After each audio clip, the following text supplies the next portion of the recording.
in charge of the overall political and policy guidance of the sector. And under that, we have currently the First Lady and Minister of Education and Sport, Honorable Janet Museveni, as the Principal Minister.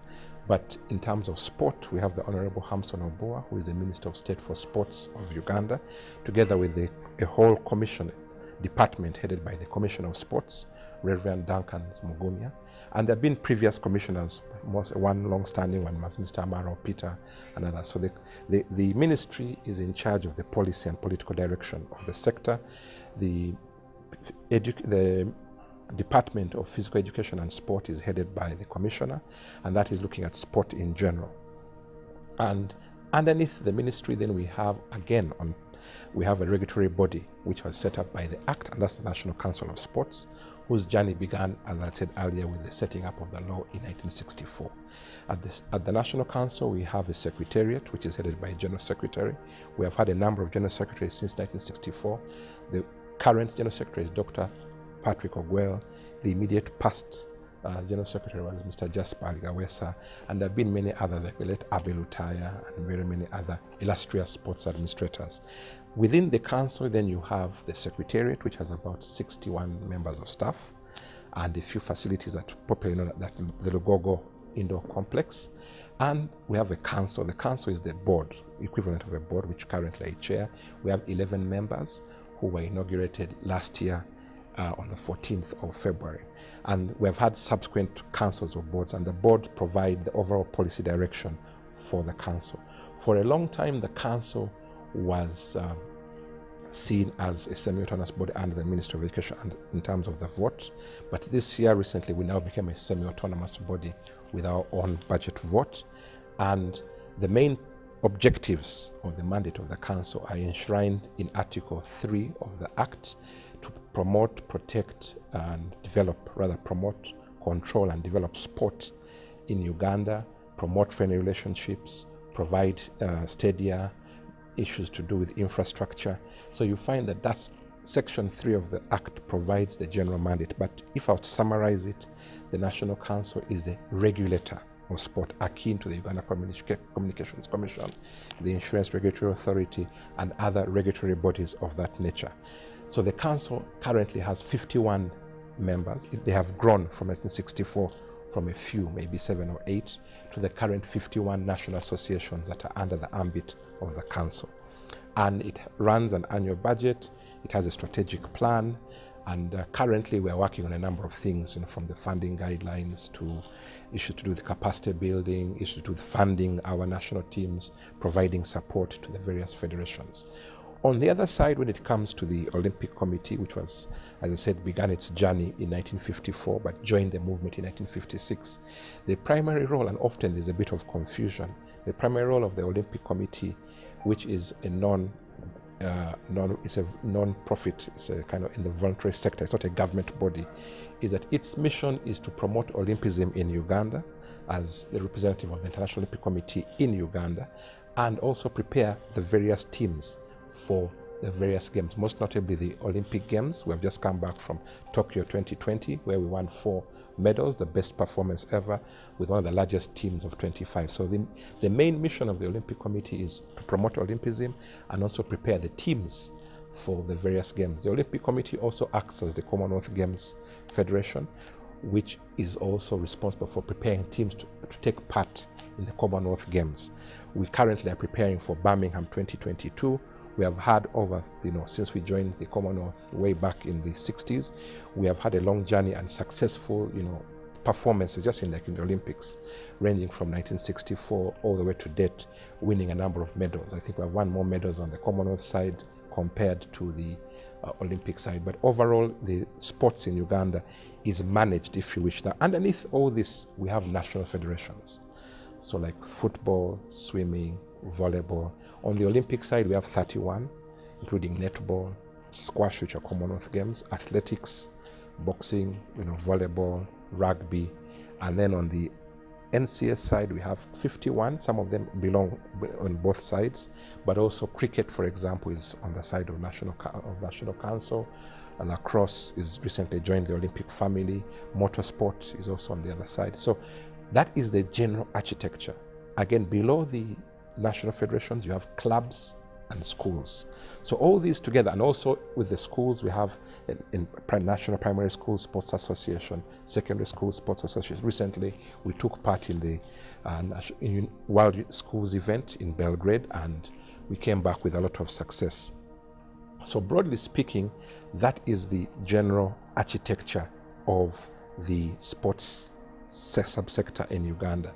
The primary activities that are undertaken within this journey or this system is, as I said, on the side of National Council, regulation, providing guidance, providing guidelines on very many things.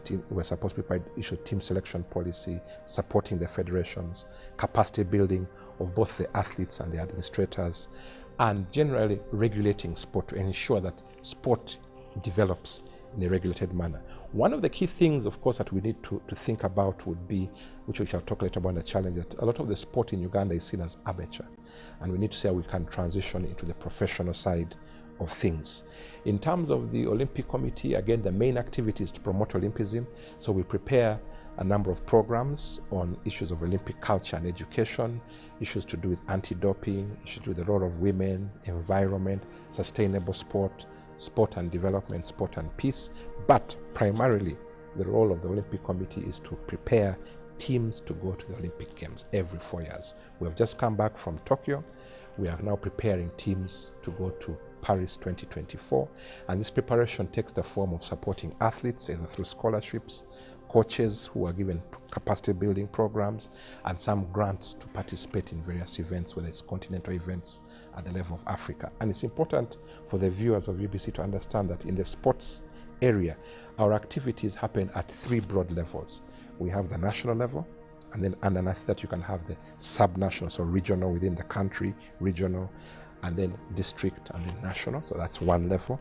The second level is regional. So for CECAFA, you have the regional events, and we take part in those activities. We host some. For example, the Uganda Badminton Association is just hosting the Africa Senior Badminton Championships that have just concluded, where we had 11 countries from Africa participating, and that's the regional level. Then the international level is where now you go and participate in activities. This could be single event like Athletics World Championships, or multiple sport codes like the Olympic Games, where you have various sports taking place. So in terms of activities, it's mainly really about supporting the federations, running events, supporting the different athletes, capacity building, grassroots, or what we call community outreach, but also programs on anti-doping, programs on safeguarding of athletes, programs on nutrition and mental health, injury prevention. So it's a wide range of activities, but all these activities, if I'm to sum up, are aimed at preparing our athletes to be identified, to participate and take part in the various competitions, as I said, both at national, regional, and international level. In terms of achievements, we could say, one, we have seen our federations grow from the very few in 1964, close to 105, to current 51. We have also seen that the number of athletes in the various federations have grown in terms of numbers and quality. The podium performances have improved. When you see the medals, recently in Tokyo we won 2 gold medals.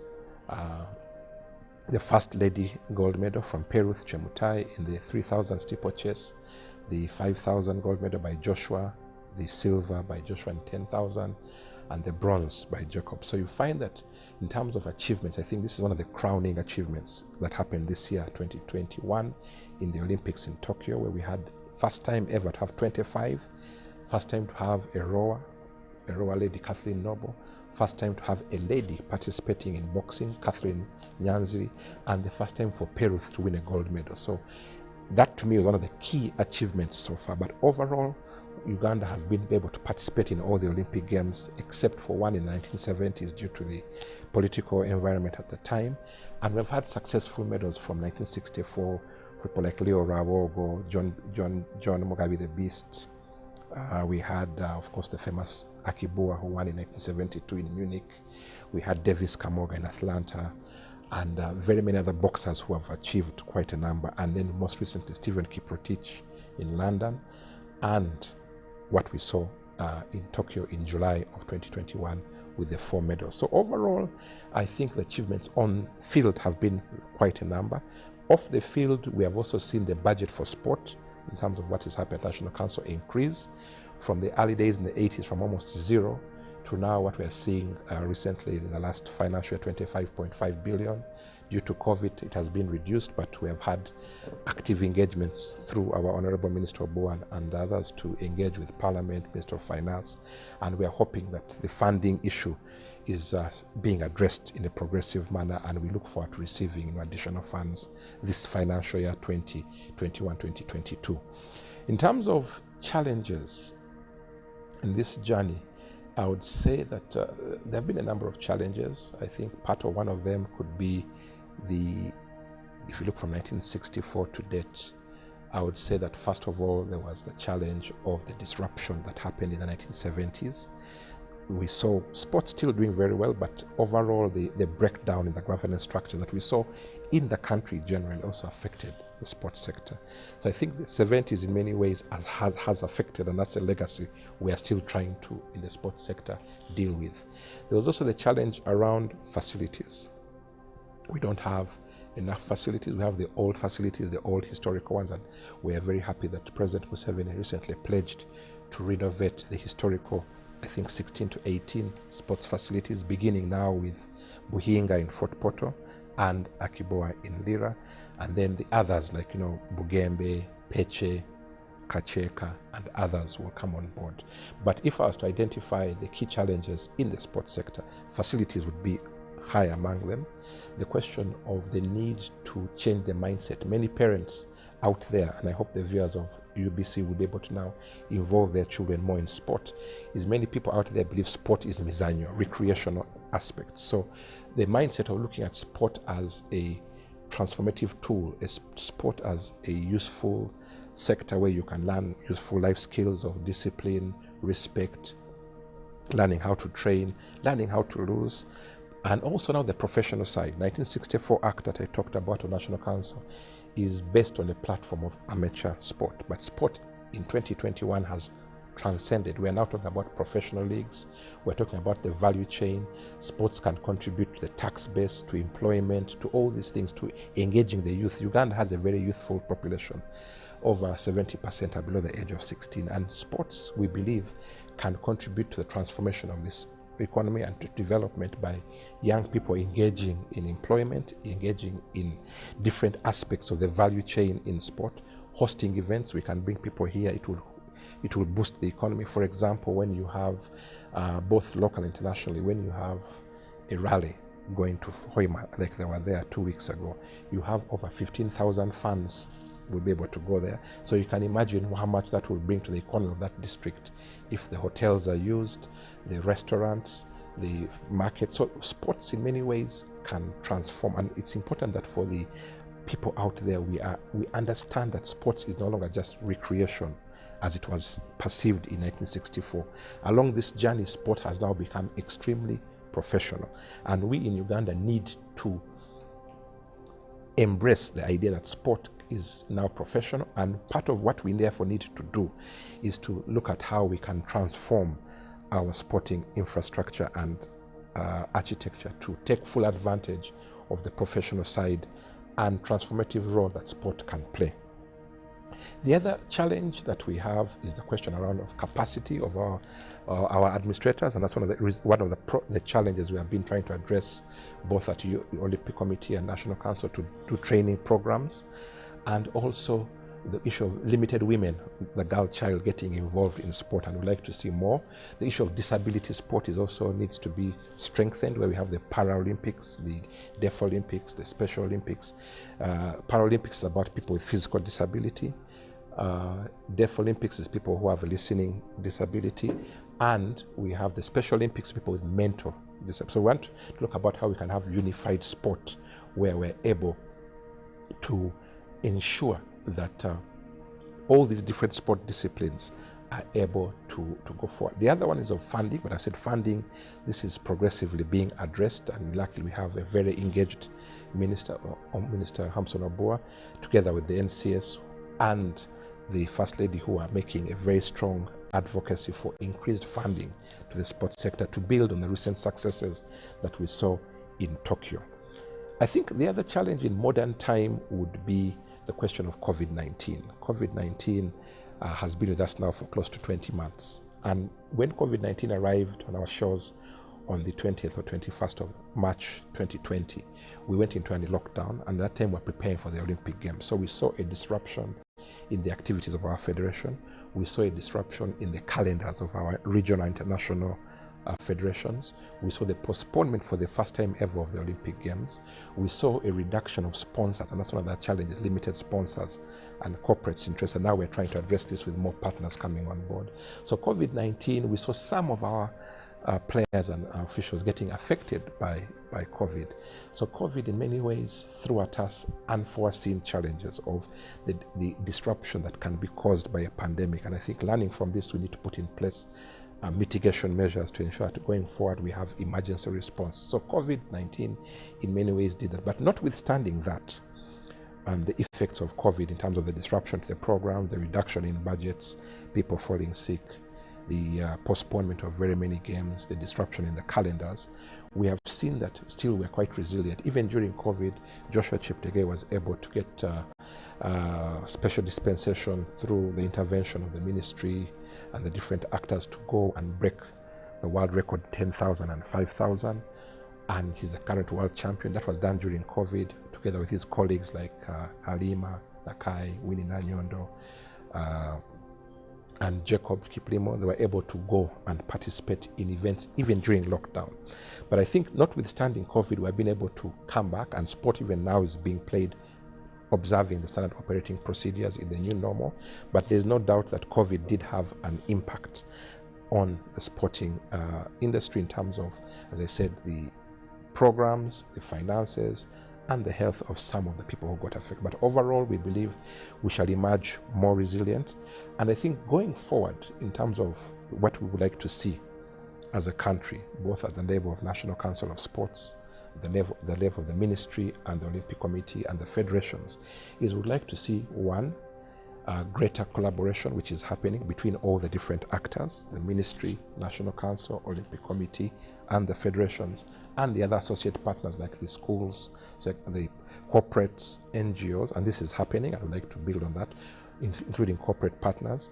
Two, would like to see us, which is being worked on by the ministry, which is in charge of policy, a new sports policy, because the old one of 2004 has lapsed, and now would like to see going forward a new sports policy that is in tandem with the 21st century in terms of sport being seen as a professional enterprise. So the new policy is something we'd like to see, and then the policy will inform a new law, a new sports law, because the new sports law needs to take into account that the 1964 Act, where we started from in this journey of sports in Uganda, is, to be honest, antiquated.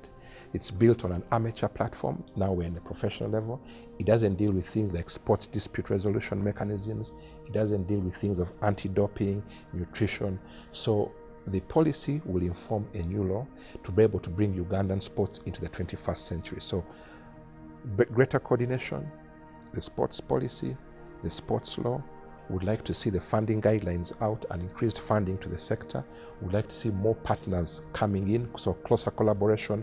We have seen in recent times greater collaboration with Uganda Tourism Board. We saw this when we were dealing with the Olympics for Tokyo, with Minister of Foreign Affairs, with our corporate partners, and even universities, because with sports it's not just about playing, but there's also the nutrition side, there's the science side, there's the research side. So all these things we'd like to see going forward over the next, we should say for the last 59 years in the journey. We'd like now to build on this and going forward see how we can make sport a more professional enterprise by addressing a number of these issues going forward. As we look to this journey, I believe that the journey has been quite exciting.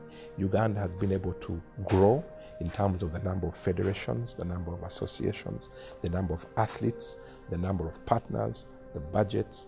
But going forward, we'd like to see how we can build on this, as I've alluded to earlier. And I would like to thank all the different partners out there who have been part of this sporting journey since 1964. In fact, 1964 is for the government side, but 1954, when we are still a protectorate. And we'd like to thank all the administrators. Some of them are still with us, a number of very eminent, and we're trying to have a hall of fame where we can recognize and remember all our sporting administrators. Recently we had people like the recent Abi Lutaya, Seth Obua, Major General Nyangweso, Mr.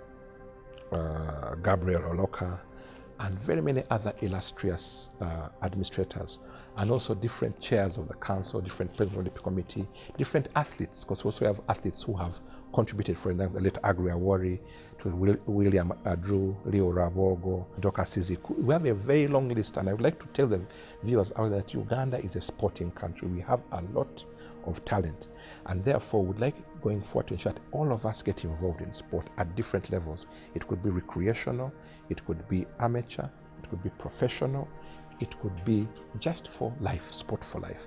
But we'd like to thank the First Lady and Minister of Education and Sports, Honorable Janet Museveni, for the guidance and leadership she's giving the sector. Our Minister of Sport, State for Sport, Honorable Hamson Oboa, the Commissioner, Reverend Duncan Mogumia, my colleagues at National Council of Sport, led by Dr. Patrick Ogwele, the Secretariat, my colleagues at the Olympic Committee, the national federations, the athletes, the clubs, but also we thank the partners. Like, we have had very many corporate partners who are trying to support us, whether it is Absa Bank, whether it is Lato Milk, whether it is Sanlam, MTN, UTL, recently when Pandento is coming on board, and would like to engage with more partners. And we also thank our external groups like the International Olympic Committee, the Association of National Olympic Committees of Africa. There's a whole host of different partners out there. The media, like UBC, have done a very big job in amplifying what we do. We'd like to see you partnering more to amplify what we're doing in sports. So I thank the media, the corporates, and all the different people out there, even the community, the fans. Because even the fans, without the fans, and I hope when COVID stops, the fans will be able to engage. Now they can engage via mediums like this in terms of watching on TV, but we believe when COVID goes, we should be able to come back into the different fields of play. So overall, we believe that the journey has been exciting, and when I look ahead to the next 20 years, it's very clear that the sporting journey can only get better, and would like to encourage all the viewers out there of UBC, let's join in and make sports made in Uganda an even more exciting journey.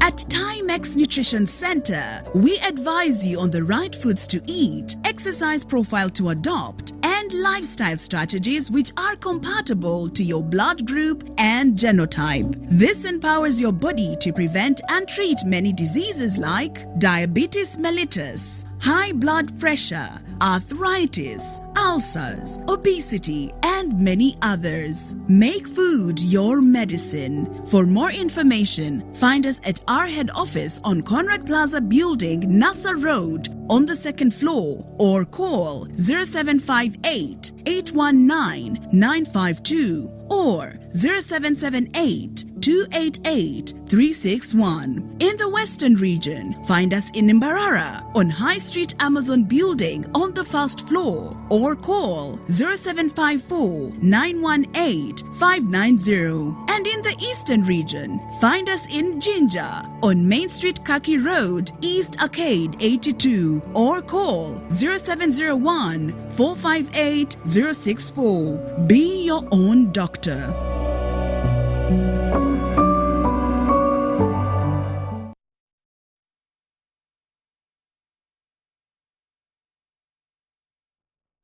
Yes, a very good evening to you tuned into UBC TV. My name is Michael Jordan Lukomwa.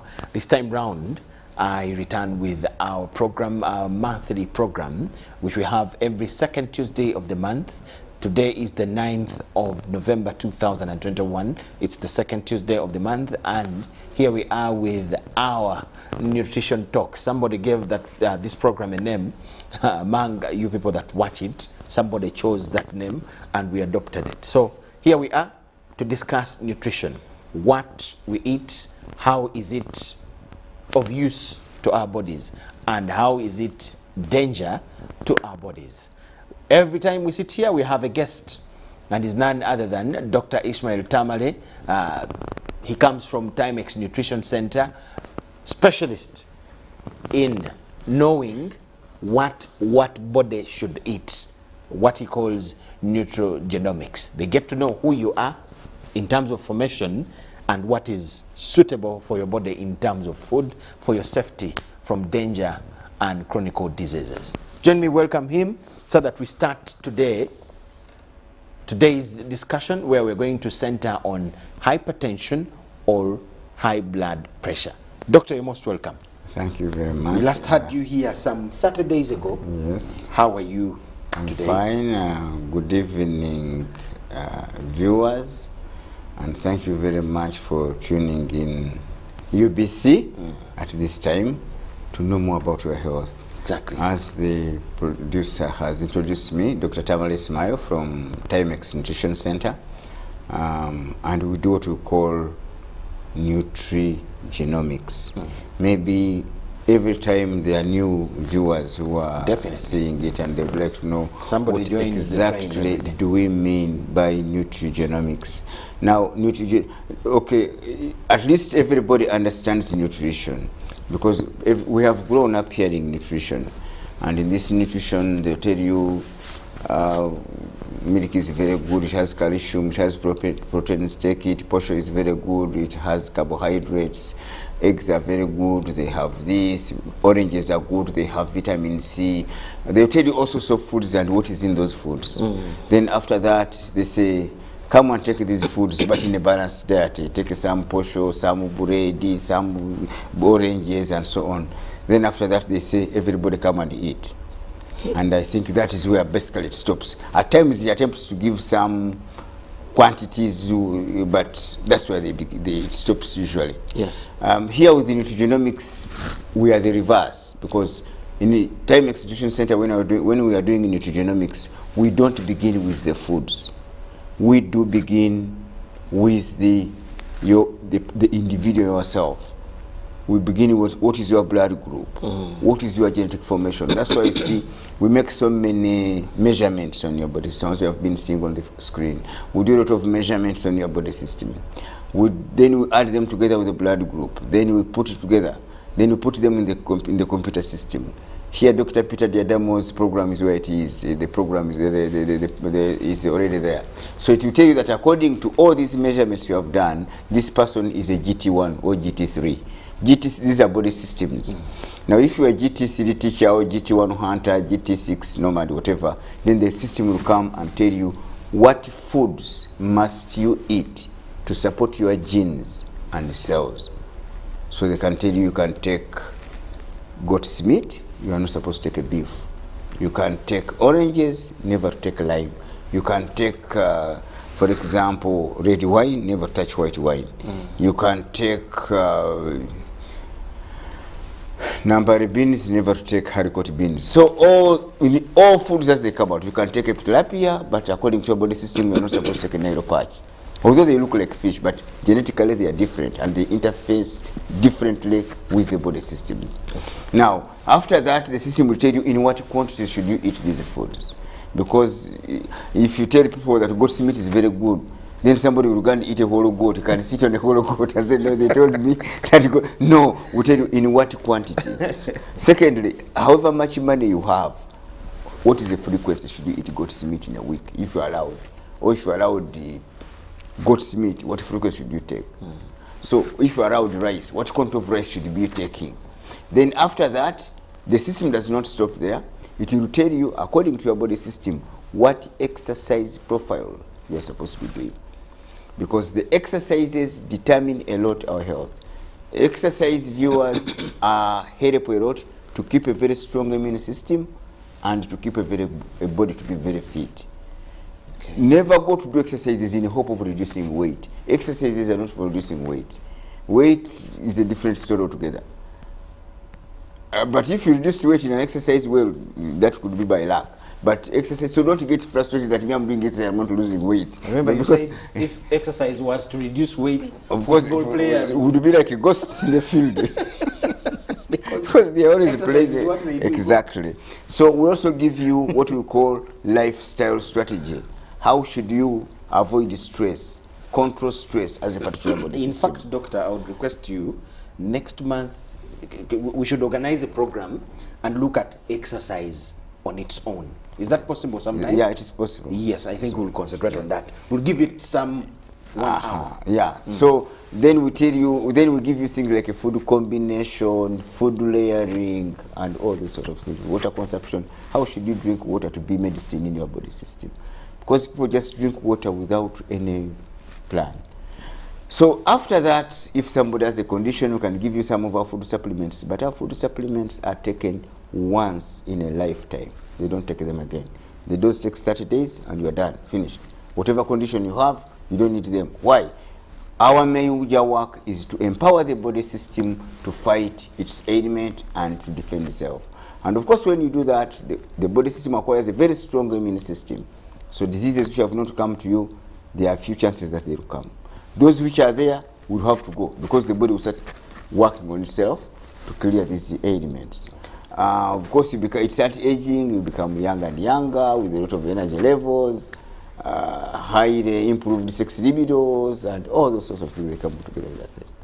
And of course, we saw that when you are not eating foods according to your body system and genotype, what happens, we saw it begins as a simple story, whereby you start up by having things like a dozing after meals, belching, bloating, gas in the stomach, constipation, allergy, all those sort of, we talked that as being a bachelor's party. Because people sort of underestimate them. They can go and take some Panadols here, they go and visit a clinic, they come back, they are in pharmacies, they are taking these herbs and they are getting constipated, they are taking this, they are taking that. But over a period of time, these simple dietary problems start manifesting themselves into real diseases. What was eating food and becoming weak and so on, the next time they check you, you have diabetes mellitus. What was palpitations, sweating, next time every time they check pressure normal, heart normal, the third time they are telling you, you are hypertension. What was constipation over a period of time? You were playing around with constipation thinking, me I can take 3 days without going to the toilet, or I can take this, I can take this. The next time, after a period of time, you are going to get things like hemorrhoids, things like piles, elongation of the large intestine, it's called prolapse or redundant colon. You are going to get things like appendicitis and so many other diseases. Now when these diseases, what was allergies coming in, out, then the next time they are manifesting themselves into things like asthma, sinuses, and many other ailments. Now when these ailments come, we say the wedding has come in. The real party has begun. Because now the real party has begun. And that's when people now start looking for interventions. Now, you look for the intervention for these problems, but as long as you have not gone back to tackle the root cause of where the problems came from, you will continue moving from one intervention to another, calling this one, taking this one, taking this one, taking this one, until slowly but surely you go to big hospitals, pass behind the hospital into the mortuary, another one will come in. That's how the food does. So in Timex Nutrition Center, we tend to reverse. Because what is causing all this problem, we are starting with what is causing the problem. Because you cannot treat any ailment in this world when you are not treating the root cause of the problem. It's like somebody who is sleeping in an area which is manifested with so many mosquitoes. Okay? So he's busy treating malaria all the time, but he's not working on the mosquitoes around him. But now the mosquitoes around us in most cases now are the foods. The foods are the biggest challenge. So we need just to streamline that. Yeah, we just need to streamline that. Okay. Actually, that's why you see here at Nutrigenomics, quite a lot of things are sort of demystified. For example, why is it that some people lose weight easily, others they have a problem losing it? You come to Timex to get it. Why some people becoming barren at an early age? Somebody becomes barren at age 34, when at a woman at 48 is still producing. Why? You come to Timex, you find out why. Why do you have people doing exercises, others feeling energized, others becoming so tired? Why? You are doing things which are not compatible to your body system. If you come to Timex, you'll see that. You find that why do people, you find young men, age 30, they are losing their sex libido. You find a man at 77, his sex libido is on. Why? What's the problem? You come to Timex, you find out that. Why do you have a young man, 25 years of age, collapsing dead in a field because of a cardiac arrest? When an 89-year-old woman in Rwamata, her heart is working. Can ride this bicycle what is the for problem? 30 kilometers. The solution, you Timex, you can find out all this. So that is how everything gets demystified here at Timex Nutrition Center. Thank you so much, Doctor. Tonight we're going to concentrate on hypertension or high blood pressure. What is that? I want somebody watching us to understand what is hypertension, what is high blood pressure. Okay. First of all, we are going to explain. I want us to demystify it this evening. Okay. First of all, we have to find out what is blood pressure. Exactly. What is blood pressure? So that video will come in and we're going to explain to you what we mean by blood pressure. Then after that, we shall go what is high blood pressure. Okay. Okay. First of all, the heart pumps blood to the rest of the body organs to carry oxygen and other food nutrients. That video should be on now, should show you. Now, as the food, as the blood goes through the arteries, because the arteries move, the red picture is the arteries. Okay. Maybe we can go behind a bit for that video. Let's go back. Let the producer take us back at least. So because it's better to explain. Yeah. Okay. You see, we'll go back from the beginning, where you see, now you see that is the heart. You can pause there a bit. If you pause where if you look that there, you see the red represents the arteries. Arteries are veins which carry blood from the heart to the rest of the body. And the green represents the veins. The veins carry the blood back to the heart. Okay. Now, the pressure which is in the red, the arteries, is called systolic pressure. Okay? And it is usually very high. Because it is when the pump, now the heart is like a pump, it's pumping. So, and it goes on reducing as it goes deep into the toes and into the fingers. That's why you see when people get starting to eat wrongly and having problems, they start up by getting paralysis in their fingers and toes. Because as the pressure goes, they become blood starts having a problem of taking the oxygen. They start getting paralyzed in the fingers and there. So that is what we call the upper pressure. Then, so the pressure that builds up in those arteries is called the systolic pressure. Now, as the blood goes back to the heart, that is what we call the diastolic pressure. That one is usually low because you see it is moving back to the what? To the heart. So we can go ahead with the okay, let's have the video in motion. So that is what the pressure is. And the pressure in the red veins should be, at least for a normal person, between 100 to 140 millimeters of mercury. Then the one which is down should be between 65 around 75, 80 millimeters of mercury. Now what happens, if you look at that, you stop there a bit. If you look at that tube is carrying water. Carrying water through a tube. A tube, yes, a pipe. That is a simile. We are using a simile to show you what actually happens. When water is passing through that tube, okay? Go back a bit with that tube where he was irrigating. Okay, let's get back to the video. The video behind, okay, go ahead. Now, you see that water goes through that tube, okay? Go ahead. And you'll find, stop there. you find this man is busy irrigating things. Yes. Okay? Now, the pressure is going through normally. The moment you start pressing that tube, the pressure builds up and you start finding that the water is being thrown further. Now, if you stepped on that tube carrying water, go ahead, okay? The water starts fading to go. Okay. You can go ahead now with the Let's have the video in motion. So the water stops going and it will start building up at around that area. Actually, at times even the pipe can burst. Okay. This is a simile to show exactly what's happening. What happens with the veins and the arteries? So the pressure we are talking about is in the arteries and the pressure. So we can run through, you can go ahead. Now, that would be the normality of heart pumping, pressure going through the veins, everything moving very well, so the pressure being between 100 and 120 over 65. That is what's supposed to be the normal. Okay. Okay? And assuming all those arteries and veins, they are clear. Okay? There's nothing clogging them, there's nothing in there. That will be the normal pressure. But exactly what happens at the end of the day? What happens at the end of the day is, as the arteries start getting clogged, what makes them clogging? Actually, when we are multiplying, there is the formula we use. That's a machine that is, those are called as phenognometers, which measure pressure. Now, what happens is, as the pressure,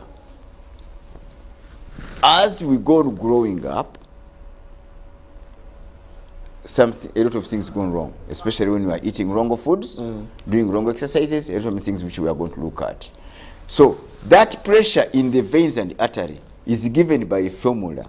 We can go ahead. The formula is the cardiac output per minute. That is the rate at which the heart is pumping, times the arterial resistance. Arterial resistance is the problem.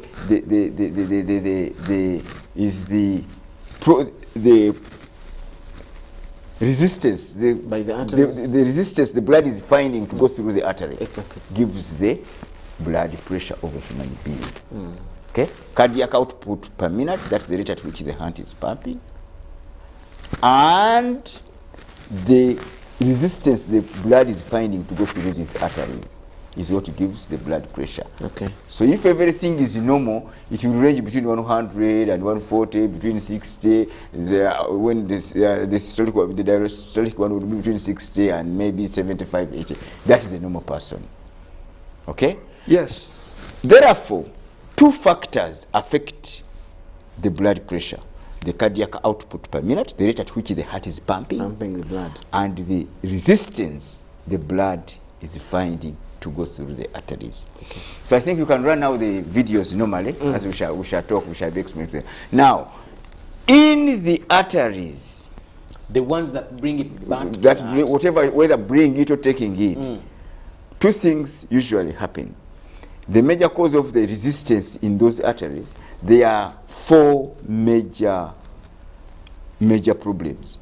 The first one is called atherosclerosis. Atherosclerosis, as the videos go on, I'll show you, fats and deposits start depositing themselves on the walls of the artery. Okay. And when they start depositing on the arts of the artery, the arteries or the veins become narrower. When they become narrower, like you saw the tube there, as long as you narrow, the pressure goes up.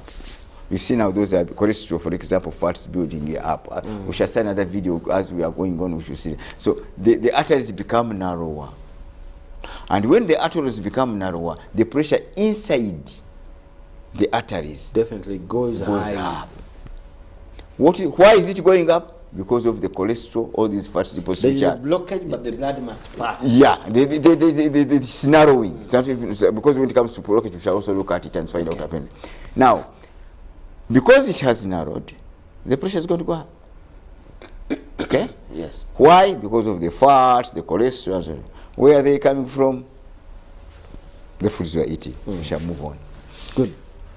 Number two is what we call arteriosclerosis. Arteriosclerosis now, you see, every time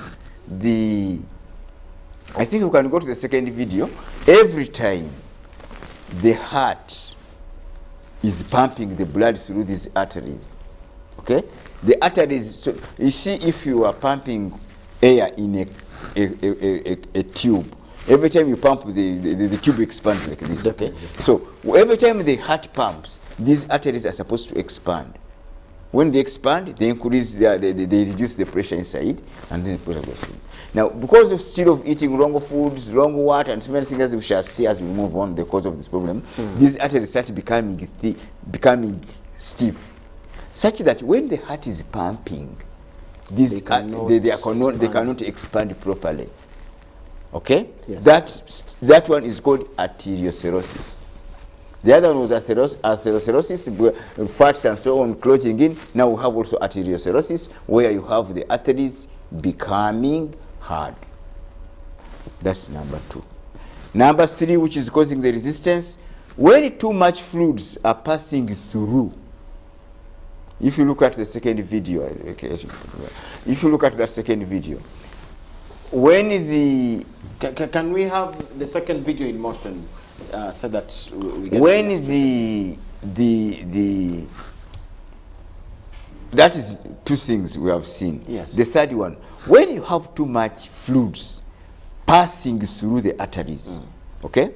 Because there's a quantity of fluid which are supposed to pass through those arteries. Now it is first of all, it becomes too much. You have so much fluid going through. It is going through and finding a lot of resistance, finding these thick walls which are stiff. Exactly. That also causes pressure. The pressure goes up because you have too much fluids now going through. The third thing is certain foods eaten. For example, that's why you see they will tell you, you have had so many health workers telling people with pressure, don't take salt, don't take raw salt. Why? When salt goes in the blood through the arteries, there is a process we call osmosis. Okay? The salt will pull more fluids, more water into the arteries, and then they'll be carrying more, so the pressure will go up. So that is what we call